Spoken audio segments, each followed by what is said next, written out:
स्वागत है आपका इस यूट्यूब चैनल पे।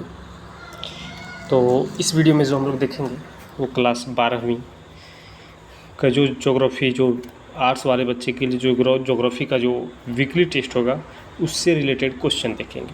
तो वीडियो को आप अंत तक देखिएगा। चैनल के ऊपर आप नए हैं तो सबसे पहले चैनल को सब्सक्राइब कीजिए, वीडियो को लाइक कीजिए और दोस्तों के पास वीडियो शेयर भी कर दीजिए।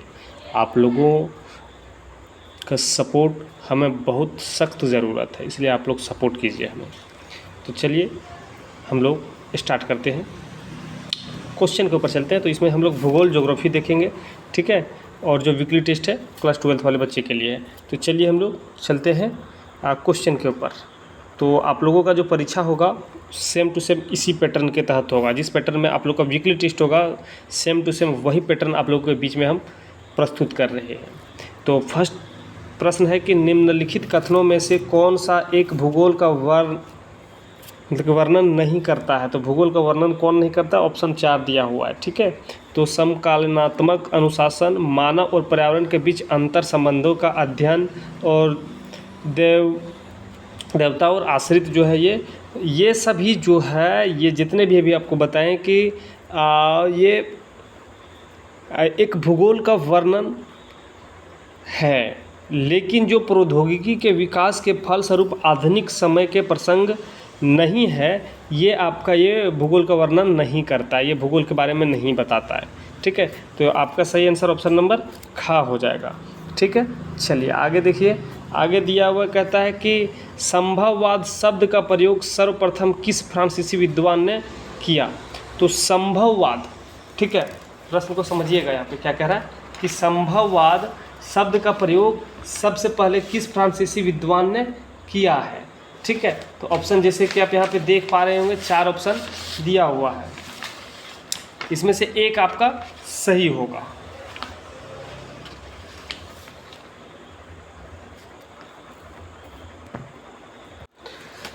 हाँ, तो यहाँ पे ऑप्शन जैसे कि देख पा रहे होंगे दिया हुआ है जीन ब्रूम्स, यहाँ पे विडाल डी अल ब्लास और यहाँ पे लुसियन फेब्रे। तो लुसियन फेब्रे है जो संभववाद शब्द का सबसे पहला प्रथम जो फ्रांसीसी वैज्ञानिक ने किया था या विद्वान ने किया था, उसका नाम था लुसियन फेब्रे। यहाँ पे दिया हुआ नव निश्चयवाद के प्रवर्तक कौन है। तो नव निश्चयवाद के प्रवर्तक जो यहाँ पे आप देख सकते हैं ऑप्शन दिया हुआ वो है नव निश्चयवाद के बारे में कह रहा है ना। तो नव निश्चयवाद के प्रवर्तक जो होंगे ग्रिफिथ टेलर जो है वो हो जाएंगे, ठीक है। चलिए आगे देखिए, दिया हुआ कहता है निम्नलिखित में से कौन सा एक भौगोलिक सूचना का कारक नहीं है, ठीक है। तो भौगोलिक सूचना का जो यहाँ पे सूचना का स्रोत नहीं है या कारक नहीं जो कह सकते हैं आप, ठीक है, वो नहीं है। तो ऑप्शन जैसे कि यहाँ पे आप देख सकते हैं तो दिया हुआ है, तो यहाँ पे जो आप देख सकते हैं चंद्रमा से चट्टानी पदार्थों के नमूने जो हैं वो भौगोलिक सूचना का स्रोत नहीं माना जाएगा। तो आपका सही आंसर क्या हो जाएगा, ऑप्शन नंबर ग, ठीक है। चलिए आगे देखिए, आगे दिया हुआ कहता है कि 1990 का दशक, जो 1990 का दशक के किस उपागम के लिए जाना जाता है। तो 1990 के दशक जो है वो उपागम जो आपका है वो आधुनिकवाद जो है, आधुनिकतावाद जो है उसके लिए जाना जाता है। तो ऑप्शन का में ही आपका दिया हुआ और आपका सही होगा, ठीक है। चलिए आगे हम लोग देखते हैं, आगे प्रश्न दिया हुआ है आगे प्रश्न आप देख सकते हैं कि भारत के किस राज्य का जनसंख्या घनत्व सबसे अधिक है। तो भारत के किस राज्य का सबसे जनसंख्या घनत्व सबसे अधिक है। तो आप सभी जानते हैं कि जो इसे आपका बिहार, ठीक है, बिहार जो है, बिहार का जनसंख्या घनत्व सबसे अधिक है। तो ऑप्शन आपका खास ही होगा, ठीक है। ये भी प्रश्न को आप जानते चलिए कि 10 रुपये के नोट पर कितनी भाषाएं छपी हुई है। तो 10 रुपये के नोट आप देखिएगा और उसमें आप देखिएगा कि कितनी भाषाएं छपी हुई है, ठीक है। तो उसमें देखिएगा कि 17 भाषाएं उसमें छपा हुआ है। कितना भाषा आप बोलो, 17 भाषा। क्षेत्रफल की दृष्टि से भारत का सबसे बड़ा राज्य कौन सा है। तो क्षेत्रफल की दृष्टि से भारत का सबसे बड़ा राज्य जो है वो राजस्थान है, क्षेत्रफल की दृष्टि से, ठीक है। आगे चलिए, आगे हम लोग देखते हैं जनसंख्या जनसंख्या वितरण को प्रभावित करने वाला सबसे महत्वपूर्ण कारक कौन है? तो जनसंख्या वितरण को प्रभावित करने वाला सबसे महत्वपूर्ण कारक जो है वो जलवायु परिवर्तन ही है। ठीक है, जलवायु परिवर्तन। तो ऑप्शन घ आपका सही हो जाएगा। चलिए 10वां नंबर प्रश्न को आप देखिए। 10वां में दिया हुआ है कि वर्ष 2011 के अनुसार भारत में प्रति वर्ष किलोमीटर जनसंख्या घनत्व कितना था? तो 2011 जनगणना के अनुसार जो भारत में प्रति वर्ग किलोमीटर जनसंख्या जो था वो 382 था। कितना था? 382 था। हाँ ठीक है। चलिए आगे देखिए, नेक्स्ट प्रश्न को हम लोग देखते हैं। प्रश्न दिया हुआ है, कहता है, शॉर्ट प्रश्न होगा ये। ठीक है, तो शॉर्ट प्रश्न इसमें से वेरी शॉर्ट प्रश्न है कि विश्व में सबसे अधिक जनसंख्या किस देश का है?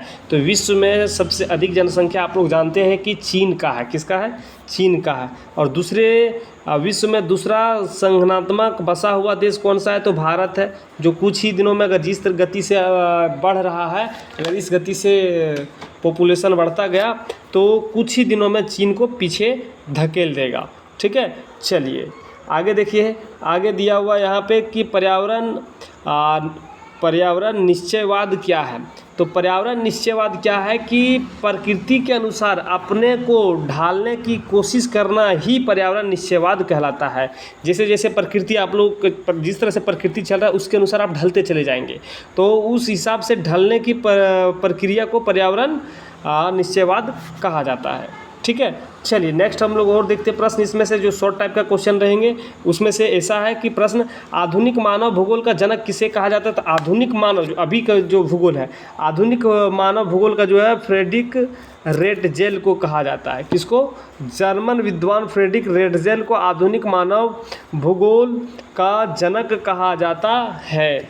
ठीक है, आगे दिया हुआ नेक्स्ट क्वेश्चन दिया हुआ कि मानव भूगोल की मानवतावादी विचारधारा से आप क्या समझते हैं या क्या तात्पर्य है? तो मानव भूगोल के मानववादी विचारधारा से हमें यह तात्पर्य है कि मानव भूगोल के अध्ययन को मानव के कल्याण एवं उनकी सामाजिक स्थिति के विभिन्न पक्षों में जोड़ने, इस विचारधारा का जन्म 1970 के दशक में हुआ था। ठीक है, तो इस विचारधारा का कब हुआ था? 1970 में हुआ था। इसके अंतर्गत मानव के अवकाश, इसके अंदर में क्या है? मानव के आवास, स्वास्थ्य, शिक्षा जैसे पक्षों पर विशेष ध्यान दिया गया ताकि मानव कल्याण सुनिश्चित हो सके एवं उनकी सामाजिक स्थिति सुदृढ़ हो। इस विचारधारा के अनुसार मानव की स्थिति को केंद्रीय एवं क्रियाशील माना गया है। ठीक है, इस अनुरूप आप इसको लिख सकते हैं। ठीक है, चलिए हम लोग आगे देखते हैं। आगे प्रश्न हम लोग देखेंगे, दिया हुआ है, ध्यान से देखिए। कहता है कि भारत में जनसंख्या के घनत्व के स्थानिक वितरण की विवेचना कीजिए। तो स्थानिक वितरण की विवेचना हम लोग इस प्रकार से कर सकते हैं, उसके बारे में हम लोग बताना है। ठीक है, तो पूरा अगर डिटेल में हम लोग समझ सकते हैं या फिर आप लोग डिटेल में नहीं लिख पाते हैं तो जो हम बता रहे हैं बस इतने ही नोट करके आइएगा। आप 5 में से 5 नंबर उठा के आइएगा। ठीक है, तो भारत एक विशाल देश है, यह विश्व का 7वां बड़ा देश है। जनसंख्या जिसका क्षेत्रफल 32.8 लाख वर्ग किलोमीटर है। इसका जनसंख्या घनत्व 382 प्रति व्यक्ति वर्ग किलोमीटर है। 1 किलोमीटर में 382 व्यक्ति रहते हैं। इतना लंबा चौड़ा भूभाग का धरातलीय स्वरूप मिट्टी की उर्वरता, जलवायु, प्रकृति संसाधनों, नगरीकरण आदि की विविधता पाई जाती है। ठीक है, चलिए और भी देख लेते हैं क्या है। कहता है कि सामाजिक, आर्थिक एवं ऐतिहासिक पृष्ठभूमि में भी विविधता पाई जाती है। इन विविधताओं का घनिष्ठ संबंध देश के जनसंख्या के स्थानिक वितरण पर पड़ता है। भारत में जनसंख्या का एक ऐसा ही आसान वितरण प्रदर्शित करता है। इसे निम्न वर्गों में विभक्त कर सकते हैं या किया जाता है, कर सकते हैं। ठीक है, करते हैं। पहला, उच्च घनत्व वाले राज्य। जिस राज्य उच्च, देखिए इसको हम लोग इस प्रकार से डिवाइड करेंगे कि जैसे मुंबई जैसे शहर है तो उस जगह पे प्रति व्यक्ति जो वर्ग किलोमीटर 1 किलोमीटर के दायरे में जो व्यक्ति रहेंगे वो बहुत ज़्यादा रहेगा। और एक आप देख सकते हैं कि सुदूरवर्ती इलाका जहाँ पे प्रति व्यक्ति किलोमीटर के दर पर देखिएगा कि 1 किलोमीटर में बहुत कम लोग वहाँ पे रहेंगे। तो इस तरह से हम लोग इसको निम्न वर्गों में हम लोग विभक्त कर सकते हैं। पहला, उच्च घनत्व वाले राज्य। तो उच्च घनत्व वाले राज्य में अब देखिएगा कि 800 व्यक्ति वर्ग किलोमीटर से अधिक रहेगा, उसको हम लोग उच्च घनत्व वाले राज्य कहेंगे। इसके अंडर में आप महाराष्ट्र को दे सकते हैं, महाराष्ट्र के मुंबई शहर को आप दे सकते हैं।